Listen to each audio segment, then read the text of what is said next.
Hey, everybody. Welcome to another episode of Crimes, Killers, Cults, And beer. and Beer. I don't know why. It seems like it's been a long time since we've done one of these. Well, that's because the last few ones we didn't start out with the intro. We skipped right over it. Not true. That's true. I had to think about what I was saying. Anyway, that's Bill. That's Todd. I was going to see if I could catch you. You call Oh, it, though. I'm Bill. He's Todd. And together we are Crimes, Killers, Cults, and Beer.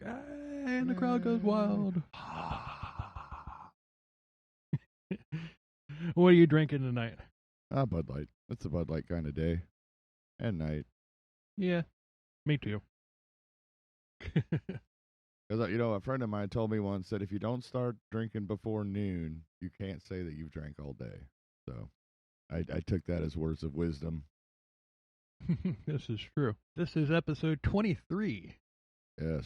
And after the cursed Joseph Paul Franklin episode, that episode's still much better than what we had originally recorded, but it's still being a real thorn in Todd's side there. It is, and I don't know why. I mean, it should be done. It should have been done like days ago, but it's messing with my head. It's either something's wrong with me or something. It's just whatever. I don't know. It's messing with my head. His ghost doesn't want you to, Yeah, right. doesn't want us talking about him. Yeah, we made too much fun of him. We fucking hit him too hard, and he doesn't want it. Oh, yeah. Oh, well. It'll get done. I promise. But it's still cursed. They'll hear it before they hear this episode.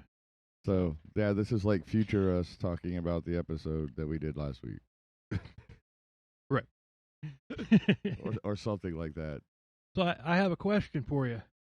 All right. Hopefully I have an answer. It's about compromise. Uh-huh. I heard this stupid commercial. It was about like life insurance or something like that, and it's this mom. She's got one of those ultra cheery Karen voices, Oh, yeah. and she says, "I wanted 6 kids, but my husband only wanted 2, so we compromised at 4." Is that a compromise? Is that a fair compromise to the husband who only wanted 2 kids? Well, 4 is better than 6, so yeah, I guess. I disagree. 3 would have been the compromise. Not 4. 3. Okay, hear me out. It's half more than what he wanted, and it's half less than what she wanted. Okay, well, when you put it that way. But the numbers, dude, the numbers are different. But yeah, if you say half more than he wanted and half less than, yeah, that makes sense. Yeah, you win. Yes. So that's the compromise. I mean, that's an appropriate compromise. Yeah. Now No, he's having double the amount of kids that he wanted. Yeah. No, I see it. I get what you're saying. Anyway. Let us know what you think. Let us know. I'll post this question on Twitter. Is that an appropriate compromise? What she got, is that a compromise? Well, not when you put it the way you did it, is it? No. I think she wanted 4, so she said that she wanted 6 so that she could get what she wanted. Yeah. I can see that. Yeah, because she sounded sus. Right. Yeah. She could have. You never know. Who knows? Dude, that's the problem, dude. Women don't come with instruction manuals, so there's no way of knowing what she was really thinking. Nope. But she sounded sus, though. She sounded like she was up to something. She had a plan. Anyway, on with the show. On with the show. Today we're covering Dwight York and the Nuwaubian cult. Are you sure? Because you sound like you're guessing.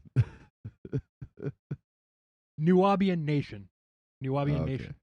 Yeah, that's There it. we go. The Dwight York and the Nuwaubian Nation. Let's get culty, shall we? Yes, let's get culty. It's been a minute. Yeah, and believe me, the next one that I have up on deck after this one, I had already started doing notes on this one, but I found one that happened in our backyard, and it's a brutal one. Okay. I didn't know about this, but that'll be a month or so down the road, because Hey, maybe the JPF episode will be done by then. I can't believe we're still going with that. I know, right? Whatever. Dude, you should be me, it's dude. come back to haunt us. Anyway. So, sources for this one, there's a documentary.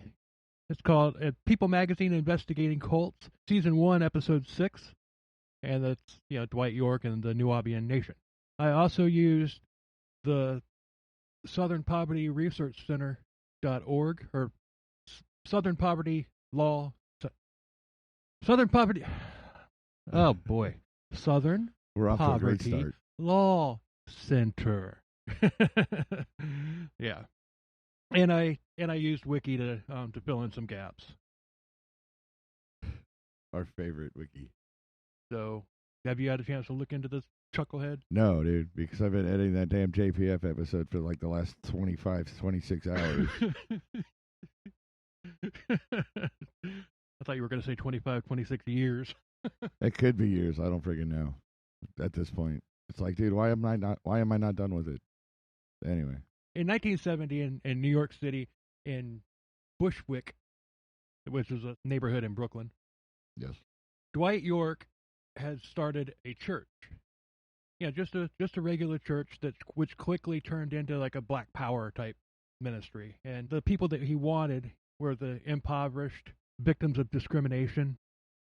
Yeah, this guy just dove headfirst into being a cult leader. He didn't ease himself into it like some others, like most others do. This guy just dove right in. Oh, he knew what he wanted to be.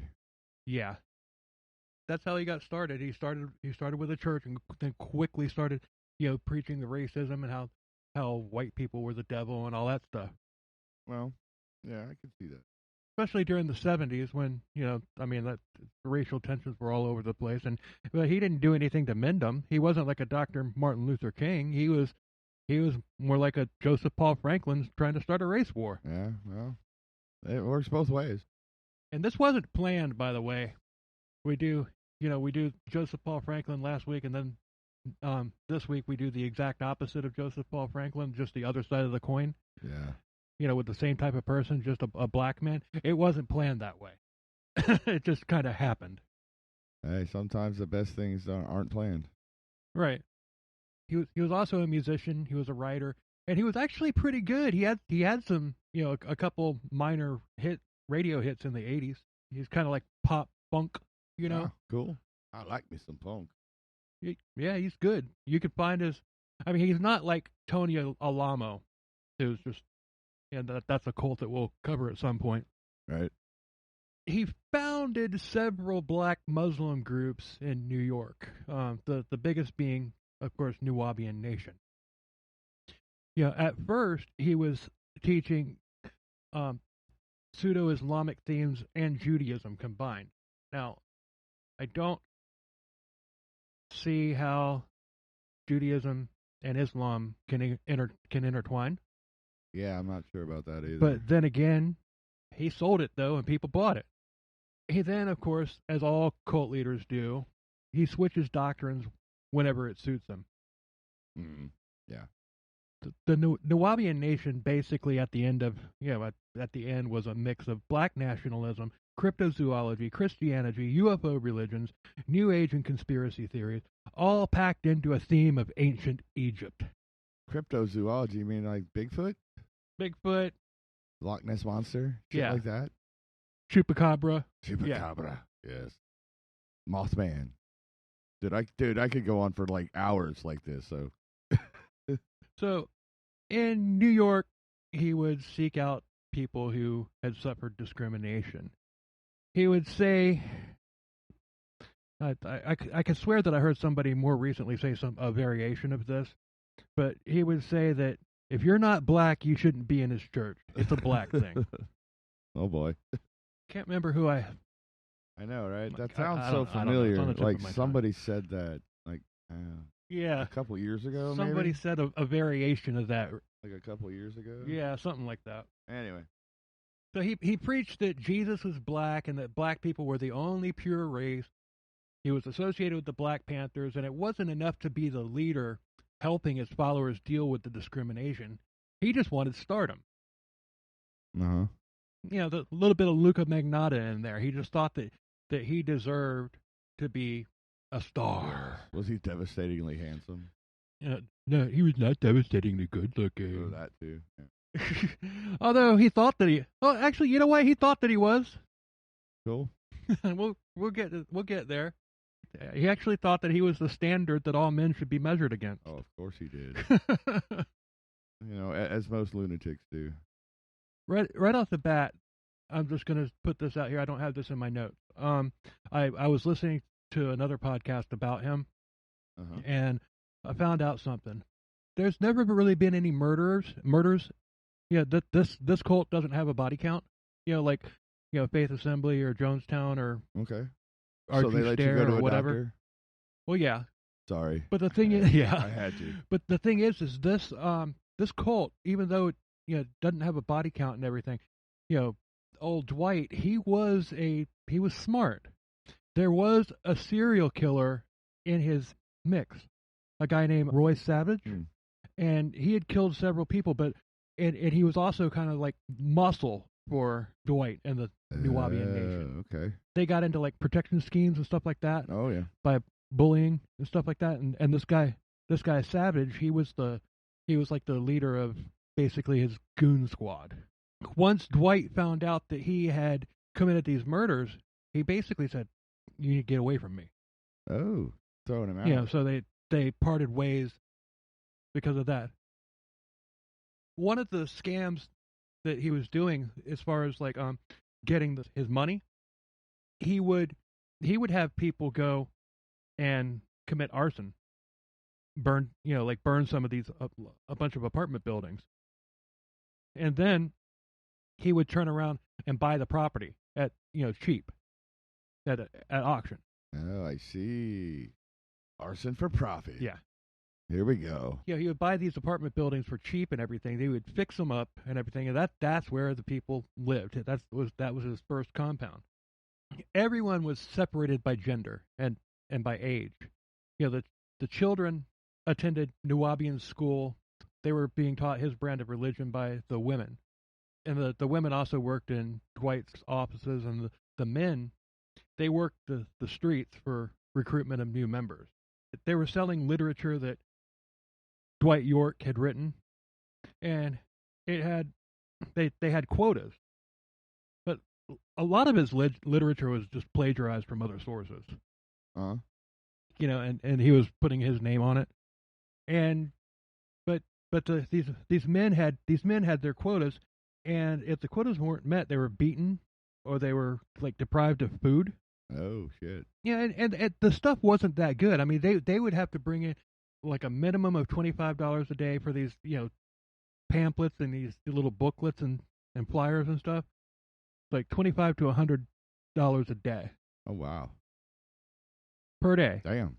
With all the men that were out in this cult. That was their job.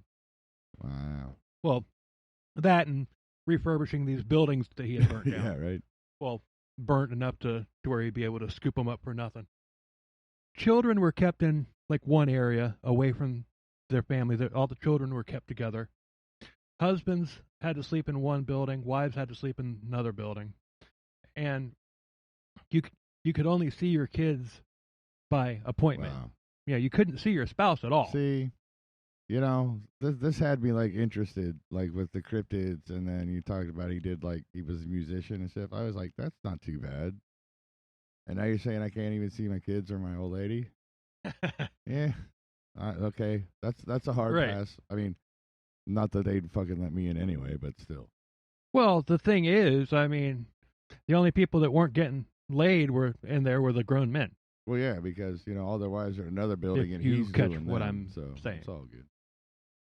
I know how this shit works. Right. And the kids too. He was fucking the kids too. Yes. Please tell me that's not what was happening. No, it was happening. So this is going to be one of those episodes. Okay, here we go. No murder, but this is probably the worst.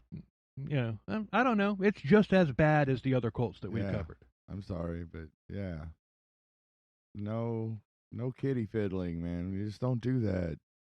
They dressed in robes, and they're covering from head to foot, and this is for everybody. And they were even taught a language that Dwight York had come up with.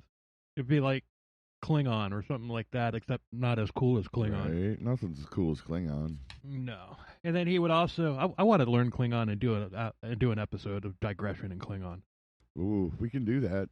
So he also would teach the children Arabic, not English, and that's a form of isolation. Yeah. If these kids, which are the future, if they can't communicate with people in the outside world, then they're going to look to you as like their only source of leadership. Yeah. You know.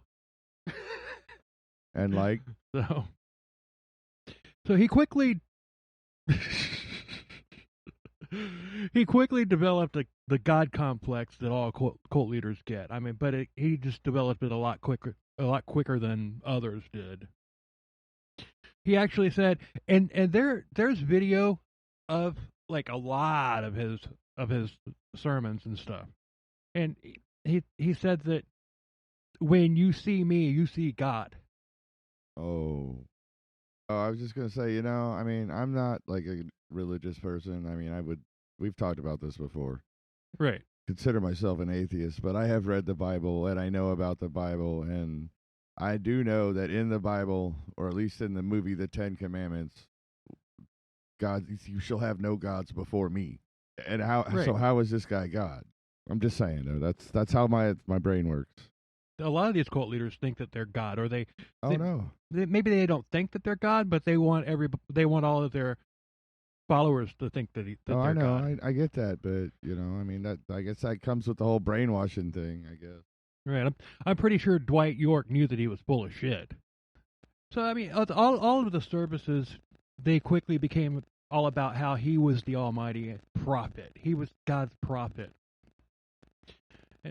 And in his compound, you get security, you get a safe place to stay, you get food, you get work.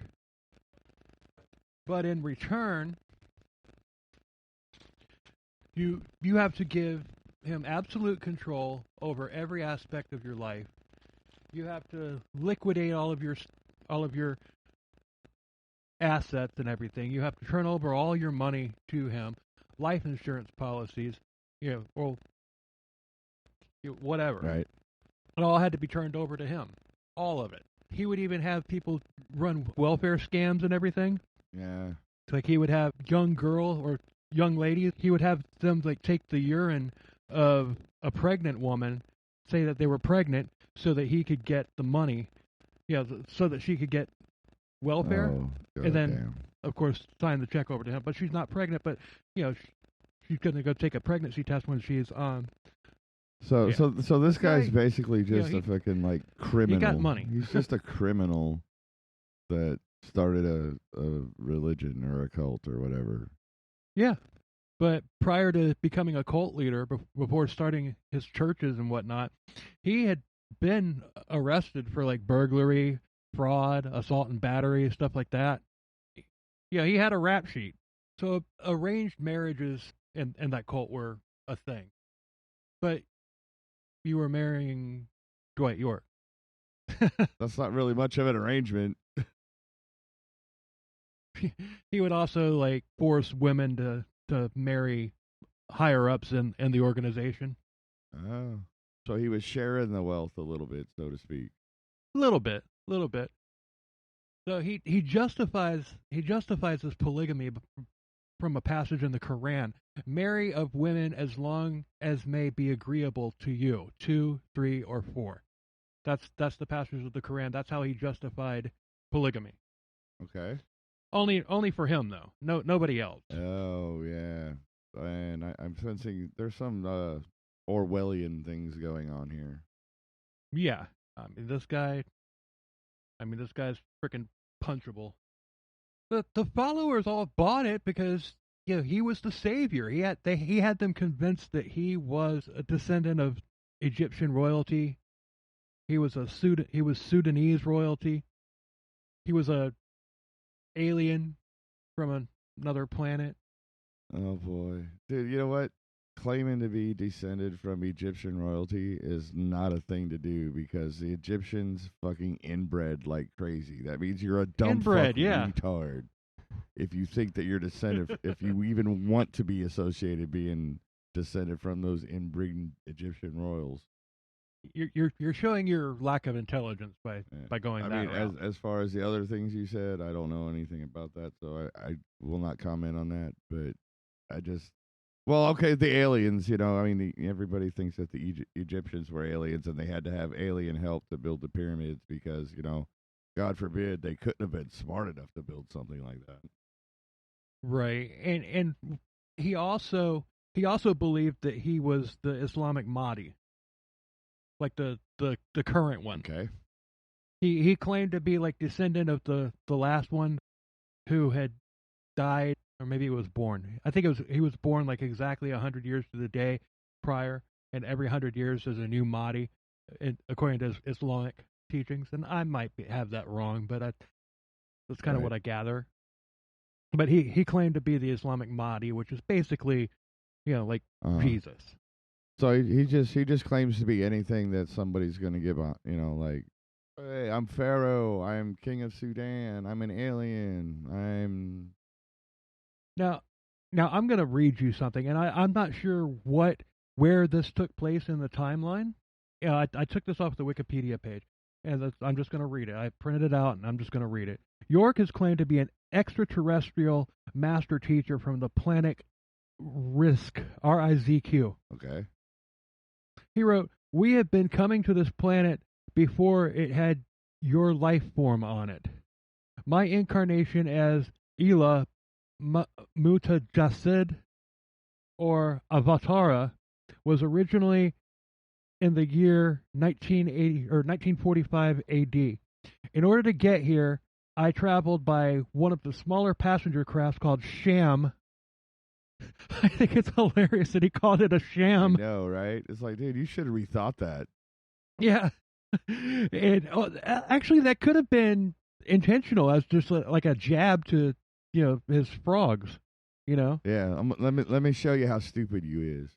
Yeah, I'm going to admit right to your face that I'm sham. And by the way, if you're wondering what frogs are, that came out in the RG Stare episode, and that was basically a frog. You put a frog in the water, and it's gradually turn up the heat. The frog doesn't even realize it until it's too late. So cult followers that get brainwashed into it and everything, they're frogs. So we kind of coined that term on that RG. So Scare go back episode. and listen to that one. And I'm not making fun of anybody because we need the listens.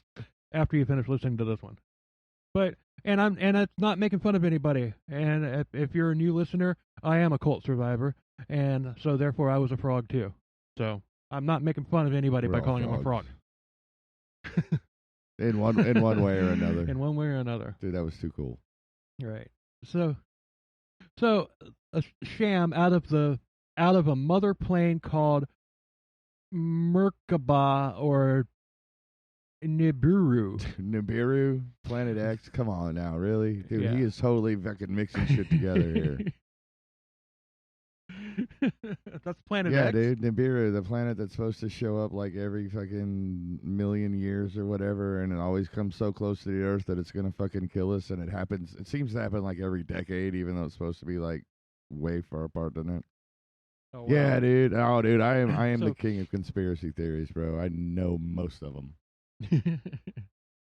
So this version of York came to Earth on March 16th, 1970. Comet Bennett, which was visible on that date, is said to have really been York's spacecraft. What day was that? So March 16th, 1970. Dude, that's like 10 days before my birthday. Maybe I'm the guy he claims to be because, dude, that comet had to have been visible for like at least 10 days. It was there when I was born. But the thing is, I could be the guy. You know what I'm saying? A comet dropped him off, but the people of Heaven's Gate are trying to board a comet. They're trying to get back on it. Like, dude, this guy fucks shit up. Let's get out of here. Yeah. So I wonder if Applewhite of Heaven's Gate might have done a little bit of studying of Dwight York. You know, now that I mean, I didn't know about this guy because I don't really pay attention to that kind of Right. but I did know about Marshall Applewhite and Heaven's Gate, of course, because how could you not? But now that you bring that up, Right. you know what? I think he might have. It's possible. Yeah, because I mean, the whole thing about the comet. I mean, that's very specific. I mean, dude, I'm not saying that I for sure think that, but I definitely think it's possible. That yeah, it's possible, and we'll never know. There for sure. But if it was the case, then that's the only thing that Applewhite took, because I mean, Applewhite wasn't into sex at all. Well, you know, have you seen that guy? So I don't think he wasn't into sex. I think just people weren't into having sex with him. well, he cut his dick off. You know what I mean, dude. If nobody wanted to have sex with you, Yeah. wouldn't you cut your dick off too? It's like, what the fuck's it there for?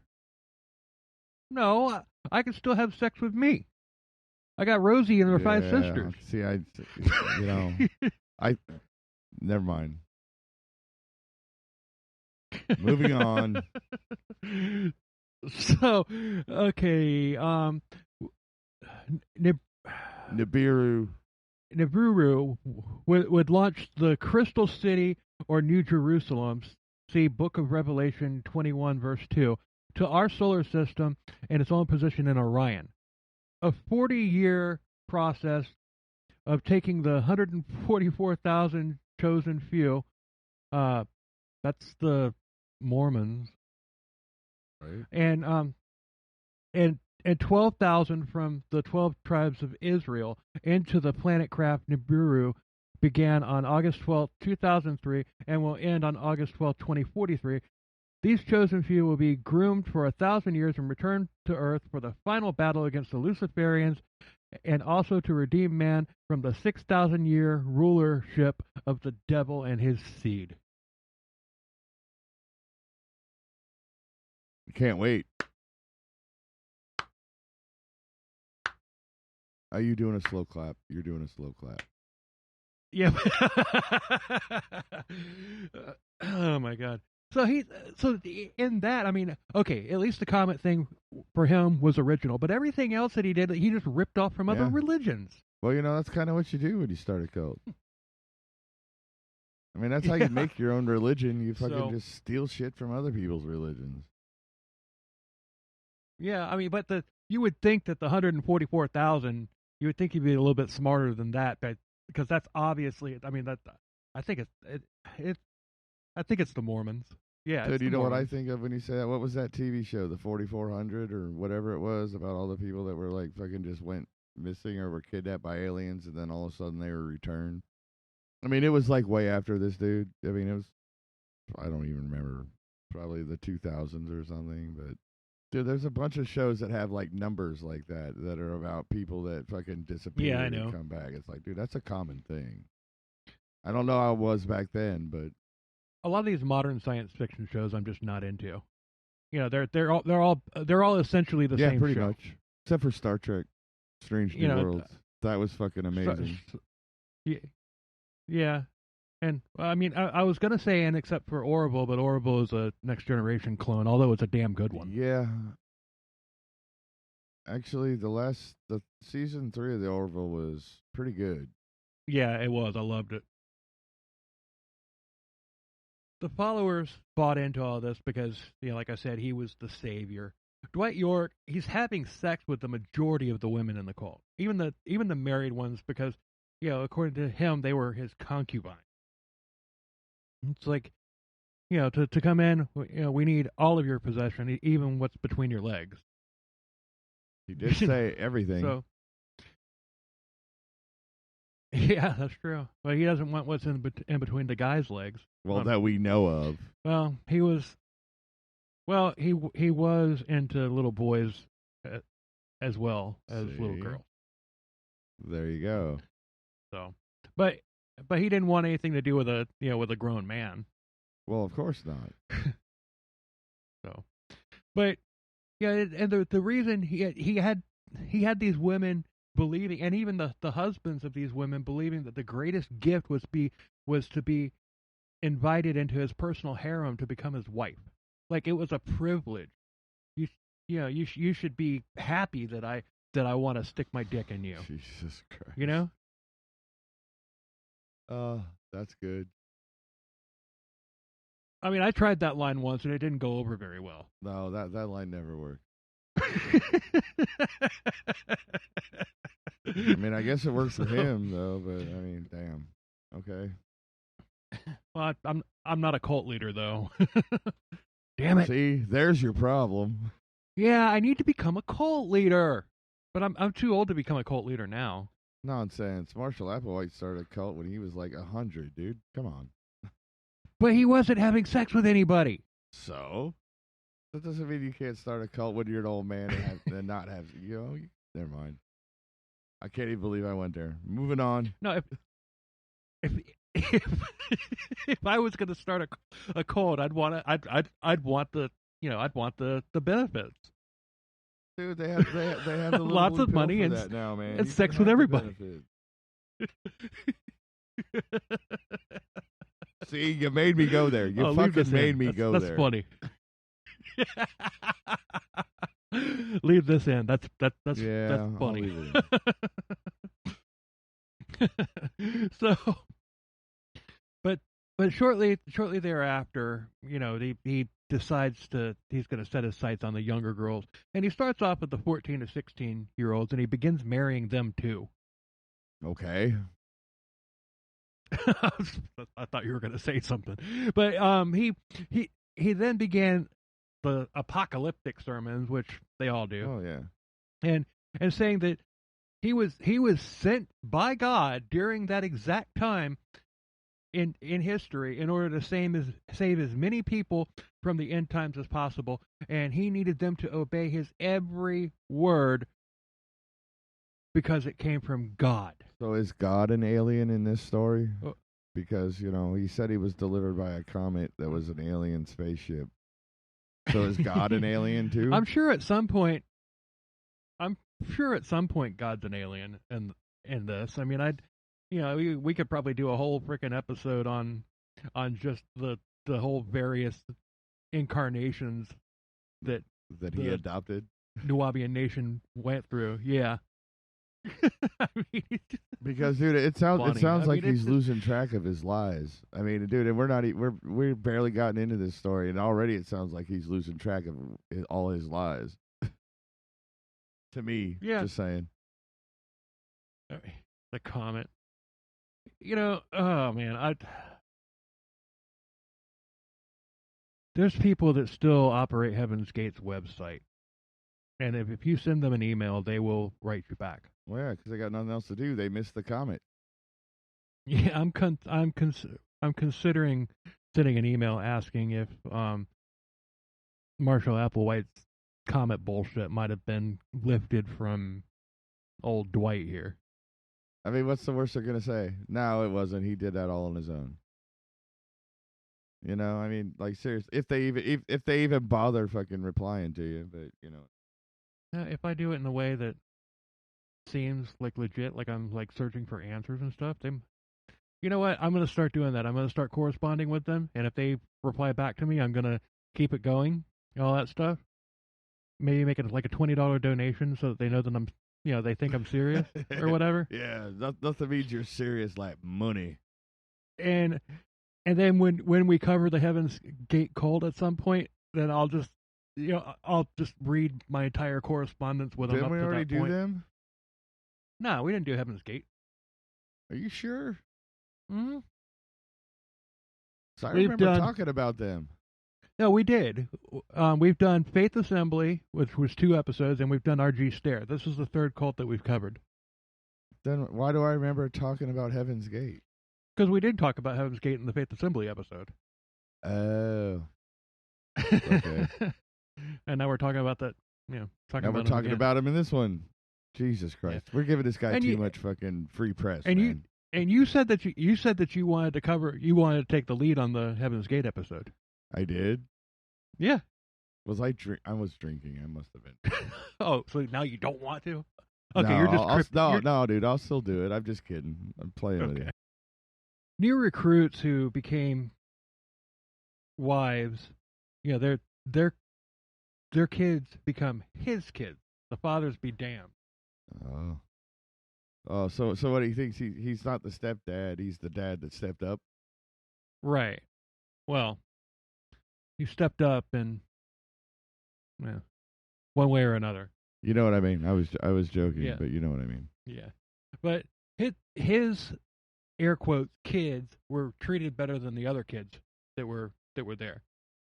And when I say other kids, I'm probably, at this point I'm probably just talking about just the boys. Right? Yeah, because I mean, never mind. He fathered well over 100 kids with many different women.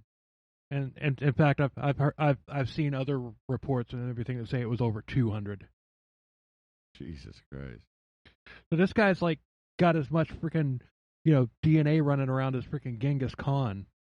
Dude, can you imagine if they all fucking just left and then all sued him for child support? Well, I mean that. Like seriously, dude. If they all decided one day, like, fuck this, we're out of here, left, and then they all got a lawyer, and every one of them, all 200 fucking baby mamas, fucking sued him for child support. How fucked would he be? Oh yeah, I mean he would just have to. I don't know. He would have to start convincing people that drinking his blood would make you immortal or something. Yeah, right. So he'd have to start. He'd be turning tricks on the corner. He would have to start another cult just to pay for that. Yeah, right. Drink my blood and you'll be immortal. Fuck. That's fucking hilarious. Anyway, sorry I fucking went off like that, but I just no, it's funny. You're right. He said that he was from Sudan, where it was completely appropriate for older men to teach young girls about sex. And we're talking like 8, 10, 12-year-old girls. It's all normal. No, it is not. But all right, hold on to your guts here, because he said that the person who took a girl's virginity is the person who she would forever be connected to. And he was connected to many, if you know what I mean. yeah, I do. And that's still fucking disgusting. It is. I mean, some girls would try to resist him, but he would just rape them. He was getting what he wanted. Yeah, well, you know. But everyone kept the sexual abuse quiet. But law enforcement began to investigate other crimes, like he was connected to like bank robbery and stuff like that. Well, people in his ilk were connected to like bank robbery and everything, bogus checks and whatnot, and they were starting to look into some of the welfare fraud and everything. So in 1993, the pressure was on, so he relocated the entire Nuwaubian nation to Putnam County, Georgia. Why is it always Putnam County? Wasn't R.G. Stair in Putnam County, South Carolina? I think it was. Yeah, dude. Like, and why does every state have a Putnam County? I don't know. I think Florida has one. Florida has one. It wasn't Putnam County. Oh, okay. It was Colleton County, but there is a Putnam County in South Carolina. Dude, every state has a Putnam County, man. It's like every fucking town has a Lincoln Park somewhere. Right, or a Main Street. Yeah. But it's just weird. Like, why is Putnam such a common name? I know. Anyway, moving on. Why is there a Miami in Ohio? Yeah. And why is their football team so much better than the Miami in Florida? Hey now. I'm talking about college, dude. Not. Oh. Well, I don't know. Miami, Ohio's football college team is probably better than the Dolphins, but still. All right, we're gonna fight. We're winning the Super Bowl this year. Well, yeah, go ahead, dude, because sure as fuck the Vegas Raiders ain't gonna do it. so so the locals in Putnam County, Georgia, they didn't know what to think about all of this. Yeah, they Dwight, he wanted his own nation outside of the U.S. Like, remember with Pretoria and Family Guy? Yeah. Yeah, that's kind of what he wanted. um, he wanted them to have their own laws and their own tax system, their own currency, and everything. And that really doesn't make any sense whatsoever when you think about it, because yeah, you're gonna have to keep this place stocked, Yeah, right. and See, and that's what nobody's everybody. nobody's Yeah. gonna take a $20 bill. Nobody's gonna take a $20 bill with Dwight York's face on it. Fuck now, dude. Dude, this is like Monopoly money. Fuck you, man. Right. But you know, dude. I mean, dude, that's what like Actually, I did. I've known people throughout my history of growing up and stuff that said, dude, yeah, I want to start my own country. I want to buy an island and start my own country. Like, dude, you know what it takes to run a country? a lot more money than what you It's got. it's not just. I mean, dude, okay, yeah, sure, you could buy an island and you can invite people to live there, but then you have to hire people. You have to have an army to defend your country. You have to have police officers to enforce your laws. I mean, dude, do you Hmm. realize what it takes to like really logistically run a country? Even if you just got a little tiny island and it's just you on it, dude, Yeah. another government's just going to come over there and say, hey, you don't own this island anymore, dude. And they're going to show up with whatever they We're, need to get you off of it. If you could set up your own little paradise on an island and everything. Once people find out how cool it is, yeah, if you don't have they're a way gonna to want their protect it, share. Yeah, they're I mean, gonna look take at their share look, of it. and you're not gonna you and your bunch of buddies aren't gonna be able to put up the type of fight that Ukraine is putting up against Russia. No, Those guys are kicking ass and taking names. good on the I love it. Ukraine. Good on the Ukraine. Yeah, absolutely. So he really went off the deep end down there in Georgia, and you know he started doing. I'm sorry, but you Dwight said, went down to Georgia. yeah, you said down there in Georgia, like, dude, did he fight the devil for a golden fiddle? Sorry. Anyway, moving on. oh, the crazy factor is about to get totally turned up here in thunderous, yep, thunderous, humorous, thunderous. Did I just say thunder? You did say thunderous. It's because I was looking at something later on in my notes. That's You mean he's really word going to fight thunder. the devil for a golden fiddle? Because that's No. the only thing that I could think of that could be more humorous. Well, just wait. I mean, this is. Oh Okay. man, this. I'm waiting. So he starts going, like dealing with fear tactics and everything, because the local people, they don't know what to think about this cult that just moved into their county. So he starts telling everybody that the government was targeting them, and it was the Nuwaubian nation versus them. So they had to they had to so at that point they had to veer away from Islamic based teachings, because you know people are anti-Islamic and all that stuff. So that's when he reasons. because reasons. But that's when he really started getting into all of these different things with like aliens and stuff like that. Yeah. So it wasn't like all the way from the beginning, even though, well, kind of at the beginning, but A little bit, but he doubled down on it at this point.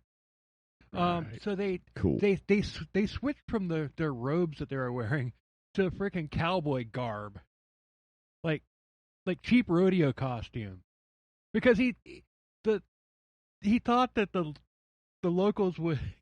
That's how out of touch he was. He thought that's how the people in the South wore, with these like huge hats with the huge belt buckles, like bright plaid shirts and tight denim jeans and stuff like that, with boots and everything, like cheap rodeo costume.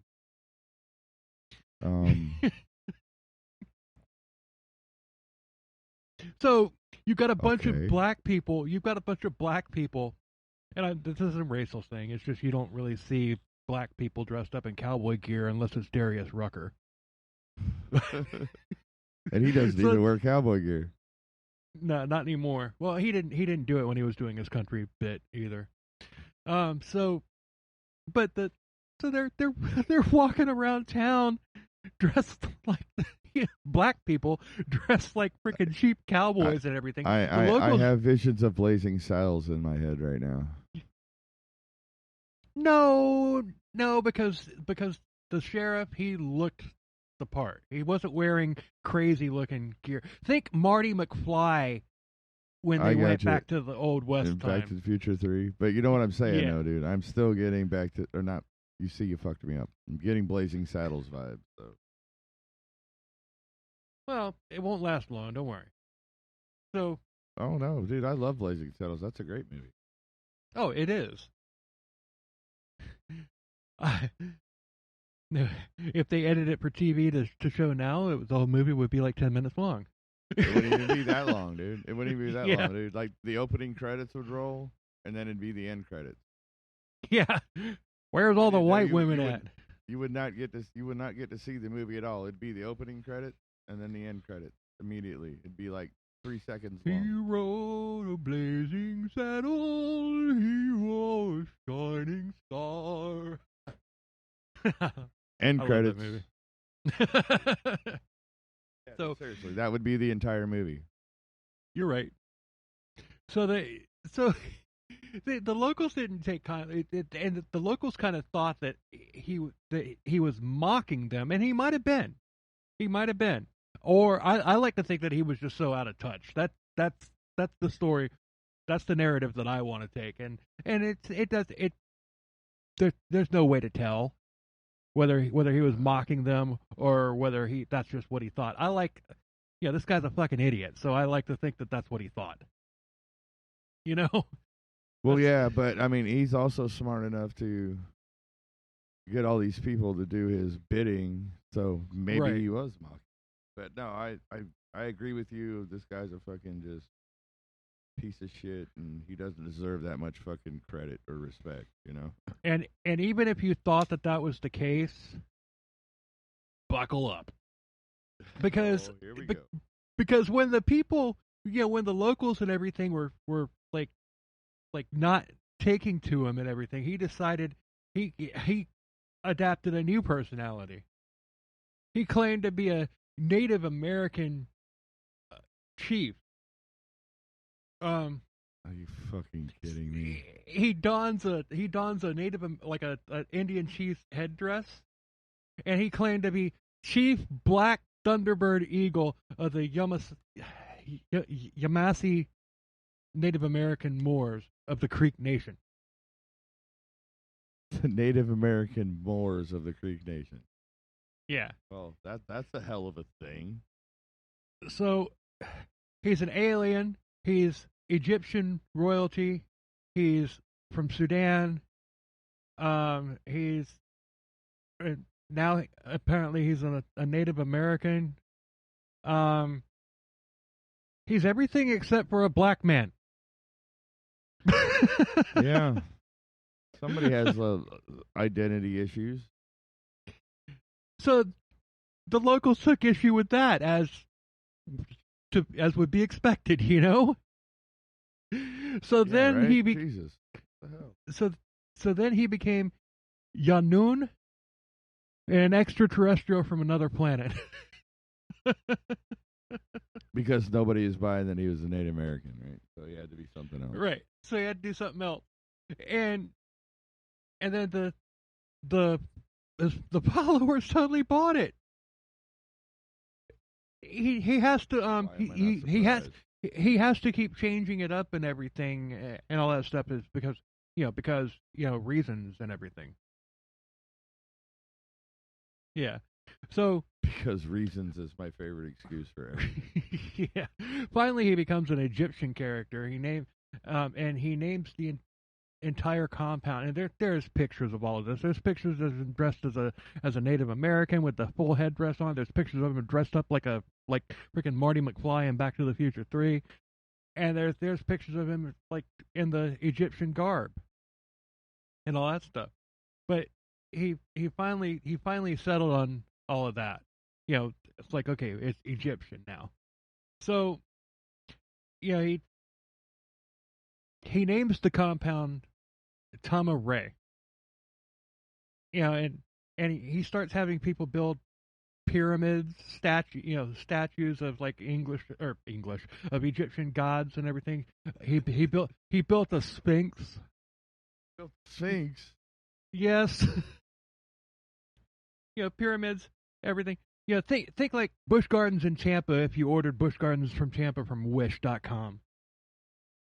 Right on. I can totally see it, dude. I totally see it in my head right now. Oh, just look it up. I mean, there's pictures of all of this online. I don't need to. Your description was perfect. Busch Gardens, if you ordered it from Wish, dude, I totally fucking see it. I don't even have to look at it. I know exactly what it looks like.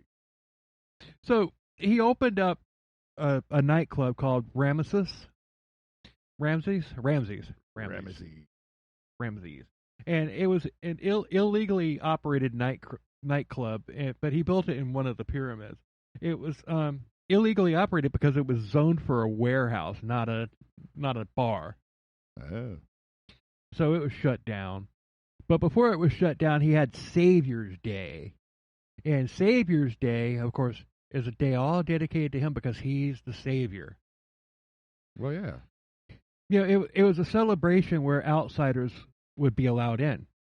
And just to kind of take a look around, go party at Club Ramses. And it took in $500,000 in a single day in 1998. Yeah, it's a cash grab, dude. We knew that. I knew that from when you said he opened a nightclub. Do what? I said it's a cash grab. I knew that. Mm-hmm. I mean, when you said he opened a nightclub and it wasn't zoned for that, but he did it illegally, it's a cash grab, dude. He's just trying to make money. So, the doctrine at this point, it's like ancient Egyptian polytheism and UFOs. He totally believed that the UFOs built the ancient pyramids.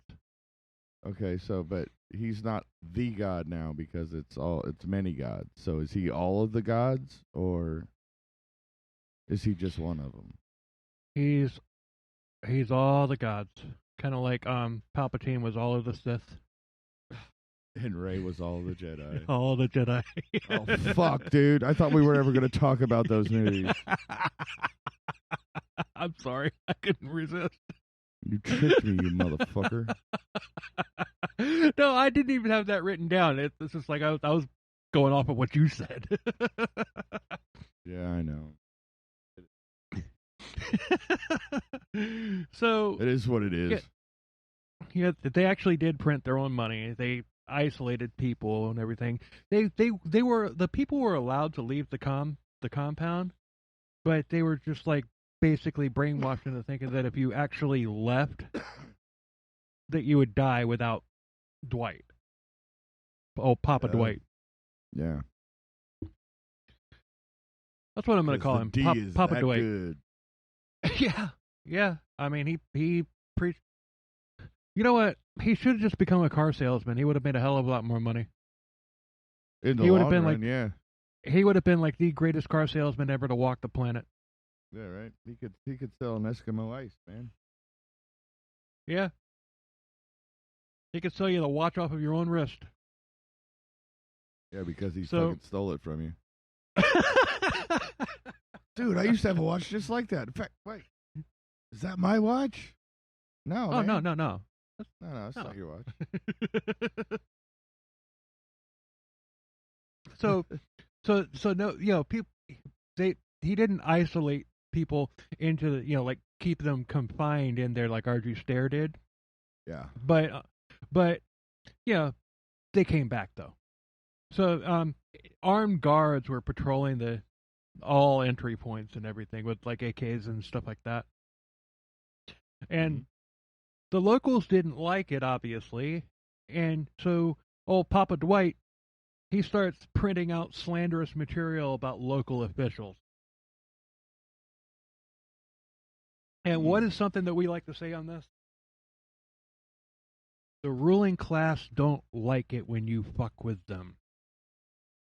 Yep. Very true. And I'm not necessarily going to say that the local, the government officials and everything in Putnam County, Georgia, were like ruling class or whatever, but they were the leaders of that county and the town that they were in. Yeah. And so therefore, they are the ruling class, and like we say on this podcast, the ruling class don't like it when you fuck with them. No, they do not. Do not fuck with the people in power. No. So, yeah, and small barrack buildings were set up with, for the kids. Like R.G. Stair, they brought in a bunch of old decrepit trailers for people, for the FEMA adults trailers? and everything. Not FEMA trailers. Something like that. But the small barracks buildings were set up, and you would have like 6 to 8 bunk beds in each room for kids. Yeah, because that's the best way to control kids. Put them together? Put a whole bunch of them in one room, because nothing bad can happen there. So at this point, he escalates and everything, and he starts raping girls as young as 5. I mean, there was this one, in the documentary that I referenced. I mean, there was this little girl that just basically described what he had done to her, and I'm not going to repeat it on this podcast, but just it's just please don't. No, I couldn't handle that. I about when I was watching the documentary, I about like threw my tablet in that part. But yeah, some people began leaving the cult, but not a lot. Most of them believe they're going to die if they leave. Like they have to be under, they have to be there, otherwise they're going to die. And people who had left, they started reporting the sexual abuse. Young girls started having babies, but the FBI was kind of hesitant about it because they didn't want another Waco. And you know what, you can get I get it. Their reasoning was, they wanted to go in and get this fucker, but there were no actual eyewitnesses to the abuse, so they would need a rock solid case against them in order to raid.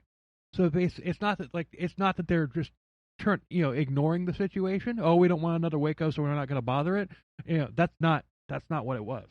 It was just like, okay, we need to play, because this wasn't long after Waco. It was like probably less than a year after Waco. Because Waco was also like 90. See, Waco was in 95. So this had to have been sometime in 96. Yeah. I'm taking your word for it, bro. Or it might have been 94. But still. So one thing, I could have mentioned this earlier, but I didn't, just so I could use it here for shock and awe. Value. Yeah. Shock and awe and applause. Dwight York's son, Jacob, he had defected a decade earlier.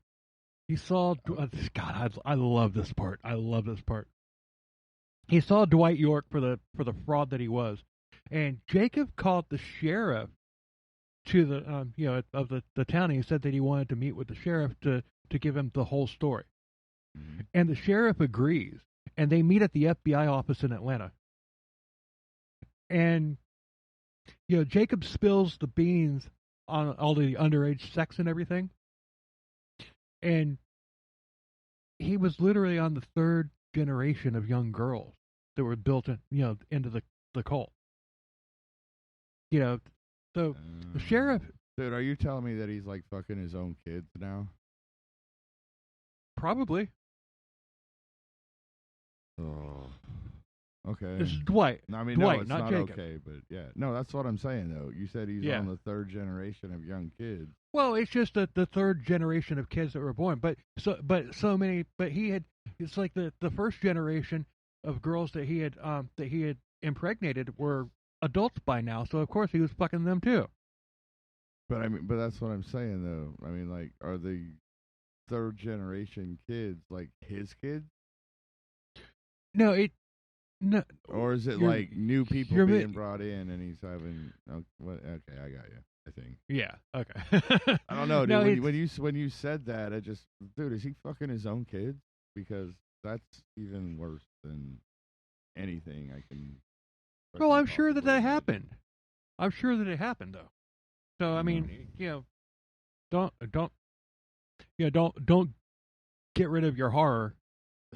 Because it's probably justified. Think I can. So the sheriff says that he wants to talk to one of the girls. Yeah, one of the girls that were making these allegations. You know what Jacob does? He's just like, I got one out in my car right now. I'll go get her. Oh boy. It's like, holy shit. Jacob came prepared. He understood the assignment. Yeah. He came prepared. So he brings her in, they interview her and everything, and she provides the names of like many more women who have been violated by Papa Dwight.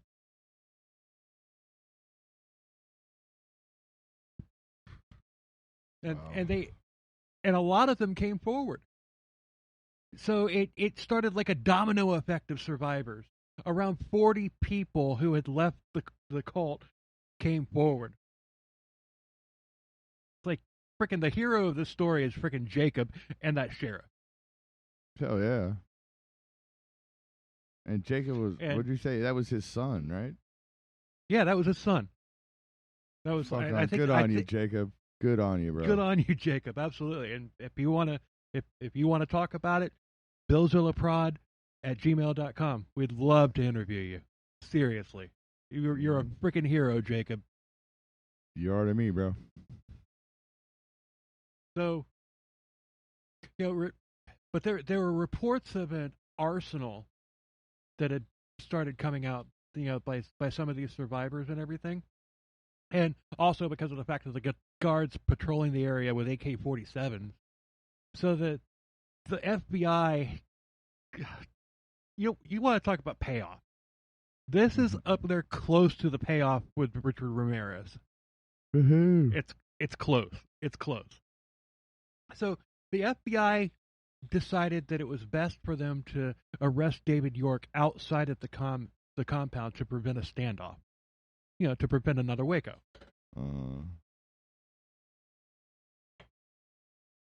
So on May 28 of 2002,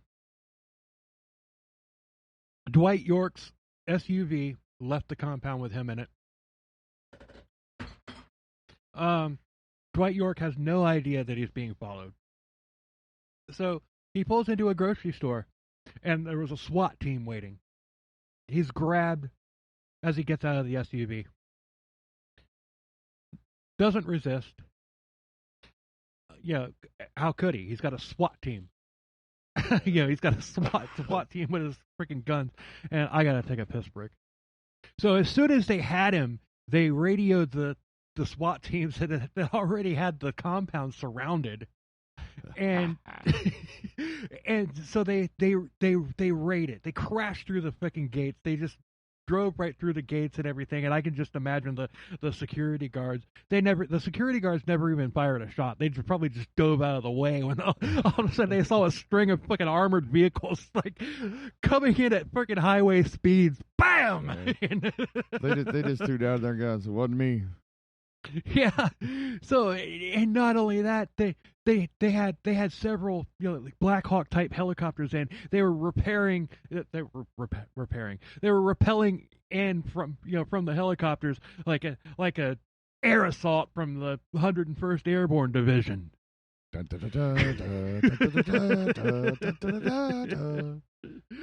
mean, the smell of napalm in the morning.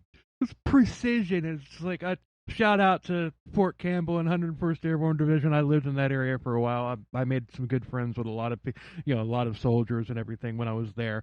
Air assault, Yes. But so they had everyone cuffed within 15 minutes. Nobody was hurt. Nobody was shot. Nobody was killed. And that's how Waco should have gone down. Yeah. Well, no, you're right. No, I'm not saying. When I said well, I didn't mean like I was disagreeing with you, but it should have gone down like that. But Waco was lesson learned. Okay, that's why this one went so efficiently, is because they learned their lesson. Yeah, and this operation was like a well-oiled machine. Yeah, it sounds like it. I would have loved to have seen that. I'm sure that there is video of it. There was a little bit of video of it in the documentary that I watched, but I'm sure there's more. But then again, nobody's out there. Nobody's out there with. It's not like everybody has a camcorder in their pocket back then in 2003 like they did now. Oh yeah, dude, we barely had cell phones back then. Right. I mean, we had cell phones, but it was just a flip phone, and if it could take video, it was only like 30 seconds at a time, and highly pixelated. Yeah, it was shitty. So, dude, those phones could barely take fucking pictures. I know, it was just horrible. But now you've got phones that can take a picture that, to the untrained eye, looks every bit as good as like a picture from an SLR camera. Dude, I mean, no, dude, seriously, dude, cameras shoot fucking video in fucking 4D, what do they call it? Yeah. What is it? HDMI, like 10. No, like not HDMI, 10. Not 1040p. What's the next one? The 4 something. I don't know.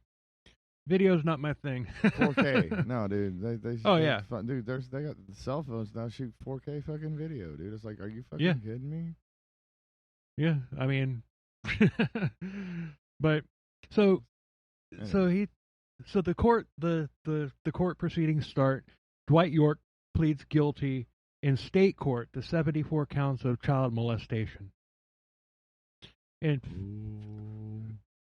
federal court, he's charged with interstate transporting of minors for sex, conspiracy, and racketeering. Ooh. So the defense offer, they throw out a plea. The defense throws out a plea bargain deal, 15 years. Nah. The judge tells the defense attorney to piss off. I don't know who you are, Judge, but I love you. Yep. So Dwight York is going to stand trial. So York wanted nothing to do with the trial. All of his crimes against kids and everything would be aired out for all to see. Yes. And we all know what happens to people like that. We know what happens to pedophiles in prison. Yep. So the victims testified against Dwight York, who was actually in the courtroom. The victims were emboldened by facing him and seeing him go down, and which is, that in itself is awesome too, because you hear a lot of times it's like, okay, victims, they kind of clam up and everything when they're when they have to face their aggressor. Yeah. Not these girls. Not these girls. All right, good on you, girls. Yeah, so I've got the biggest shit-eating grin on my face right now, because I just, like I said, this ending is almost as satisfying as the Richard Ramirez one. They're neck and neck. Yeah. So no, I'm liking how this one's turning out. Yeah. So Dwight York, he's found guilty on 11 of the 13 counts in federal, on the federal. So he got the max for each single one, totaling 135 years consecutive. Like all of them totaled. So he has to serve 135 years. And he's in the federal supermax in Florence, Colorado, in solitary confinement, 23 hours a day. All of his appeals were... That's not right. 135 years, Gen Pop should have been the fucking sentence. I agree, but he gets to sit there by himself. You know, he has no contact with anybody and everything. He gets to see the sun for like an hour a day. He gets to shower like 2-3 times a week. That's it. And and it's just the only contact he has is like somebody, somebody opening up the little window in the door just to slide his freaking bologna sandwich through there. And well, good. I mean, dude. I mean, that's not the outcome I wanted, but good because he doesn't deserve to fucking be in contact with anyone. But you see, remember when we were talking on another episode? It's like, okay, there's certain people where, okay, it's just like, okay, death sentence is it's fine, but there's other people where they would have welcomed the death sentence, so therefore life in solitary is a much more appropriate punishment. I think he falls into that category because of the fact that he was such a he was such a glory hog. If he was executed, there'd be a whole big martyr, media stink about it. Well, not really a martyr because nobody backs up what he did, but well, but I'm still, sure there's would still some people that fucking believed in him, but you know what I mean. Oh, of course. Anytime a cult goes down, there's still people that still believe in it and everything. So he deserves what he got. I mean, he totally deserves what he got. And I definitely think that life in prison for him is better. Like Richard Ramirez, fry that fucker. I mean, he's not gonna give a shit or whatever. So just get rid of him. But this guy, or like Luca Magnotta, these people that thought that they were that the whole world owed them fame and all that stuff and everything. They thought that they had this god complex and everything. For them to get swatted down like that and just locked away and thrown away the key, and you don't get to talk to anybody. I'm sure that when he's let out for his like one day out, 1 hour a day out in the sun, he tries to talk to people, and the guards just freaking ignore him. Go talk to them. Let them kill you. So, but all of his appeals were denied. He'll die in prison, and Good. Actually, the victims that are that have been interviewed about this, they're satisfied by the sentence. Okay, I'm not, but if the victims are, that's fine. If they're happy with it, then he got what he fucking deserved, and that's what it is. Yep. And I still think he should have made. I still think he should be in fucking general population. He should not be in solitary where he can't. Where what happens to fucking pedos in prison happens to pedos in prison. Right, and I get that, but at the same time, the best thing that you can do to a narcissist is ignore them. Yeah, no, I get what you're saying though, because the other prisoners would just fucking kill him, and then he's out easy. Right, he gets the easy way out. Yeah, no, I agree, but they need to let don't kill him, but you can do anything else. But you know what? Dude, once a day, instead of his hour out, they should open the door and let an inmate in to fucking treat him the way he treated those little children. Yeah, well, hey, we're done. We kept it under 2 hours. Holy shit, we're done? We're done. Even with all that bullshit. Dude, if we had bullshit as much as we did, dude, this would only be like an hour long. I know. We're capable. I mean, this. Oh, I know. But I got. The last couple ones we did had just been like a lot of details that needed to be told. I get it. It's fine. But you know what? Our next episode, it might wind up being a two-parter. Well, you know what? Two-parters are fun too, as long as we don't try to do them both in one night. Right, but it's something that I've been, and I'm not going to say what it is in case I just decide to go a different direction. But it's something. It's a case that I've been working on for like 2 months, working with a book, writing out notes and everything. Yeah, and highlighting in the book, underlining stuff in the book. I've destroyed this book, But if it's ready in time, then we'll do that episode. And there's so much there. It's probably going to wind up being a two-parter. But all right, I enjoyed the hell out of this episode, man. I mean, it was rough there at the beginning into the middle of it, but the payoff was worth it. Yes, the payoff was definitely worth it. It was worth going through that mental anguish of. Well, if you listen to the episode and you're here at the end, you know what we went through. Right. But the payoff was definitely worth it. The payoff made me happy. Yeah, I mean, like I said, I'm sitting there going through the, wrapping it up and everything with just a shit-eating grin on, and knowing that this guy is just sitting there with his thumb up his ass for 23 fucking hours a day. Good. It's, no fucking, it's just, and some people might say, okay, well, solitary confinement like that for life is inhumane. Well, he's going to die in prison. What does it matter? It's not inhumane. What's inhumane is what he did to those little children. Right. But yeah, no, I know. Anyway. Yeah, fuck that guy. Fuck Dwight York. And fuck Joseph Paul Franklin. And fuck that cursed episode. And whoever wins the freaking death match between Joseph Paul Franklin and Dwight York is going to get fucked to death in the ass by Brickzilla. Anyway, all right. Well, wrapping it up. I mean, like all the links and everything, my music and everything, and Todd's band and all that stuff will be, and everything will be linked in our stuff. We get sick of like regurgitating that every freaking episode. I know. But you do need to tell them the thing though, in case it's the first time listening. All right, yes, I play in a cover band called Retroactive Days. Oh, I forgot to tell you, I might be getting in a Rat tribute band too. We'll talk about that another time. Okay. A Rat tribute band.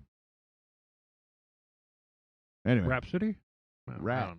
Round and round, yeah. Oh, okay. Rat. Okay. A Rat tribute band. Rat. Anyway, not the point. Yeah, we're on Facebook. Find us there. Geico commercial.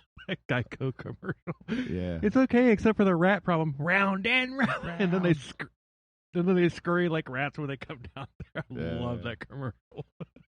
No shit. Anyway. So, anywho, I have a band called Retroactive Days. We play like 80s, like pop music, kind of with a more like rock style to it. We're on Facebook. Find us there. Our schedule is on there. If you're ever in the Brevard County, Florida area, on vacation, and, on vacation, or if you actually live here, not you, Bill, because we discussed that. I tried to come in there. I said, "Hey, I listened to your podcast, and you wouldn't buy me a beer. I bought you beer." Yeah, I know, and I told you I'd buy a beer next time because technically you were right. Anyway, not the point. But yeah, dude, if you come up and say hi to me, say, hey, well, I listened to your podcast, and I'll buy you a beer and we can hang out and talk. Awesome. Yeah. All right. Awesome episode, and even at the very end of it, we're still under 2 hours. So yes, yay us! Yay, short one. Dude, I'll have this this one's short, and I mean, I'll have this one done edited in like fucking 10 minutes. Yeah, it doesn't seem like there's a lot to cut out other than breaks and stuff. I've been training myself to notice like when you like stutter start sentences and stuff. There's a little bit, but it's all fixable. It's all fine. No worries. Okay, it's not going to be as bad as Joseph Paul Franklin. No, that one was horrible. Or the Satanic Panic episode. See, that one was easier to do, though. I don't know what it is about this. Never mind. Moving on. Anyway. All right, we're going to wrap this up here. We're going to get out of here. We will see you next week. Thanks for freaking listening. We appreciate the hell out of it. We love doing this. And just, come on, give us the ratings, give us the reviews, even if you want to tell us that we suck. Yeah, that's fine. That's fine, too. I mean, if you say that we suck, then we'll absolutely we'll read your comment on on the podcast. No, dude, it's fine, dude. Dude, yeah, even if you hate us or whatever, dude, interaction is interaction. It helps with the algorithm and whatnot. So if you like us, tell a friend. If you hate us, tell an enemy. yes, because by the way, it works out for us. Yeah. So, and anyway, until next week, later. Cheers, everybody. Go, go, go! Water savior, so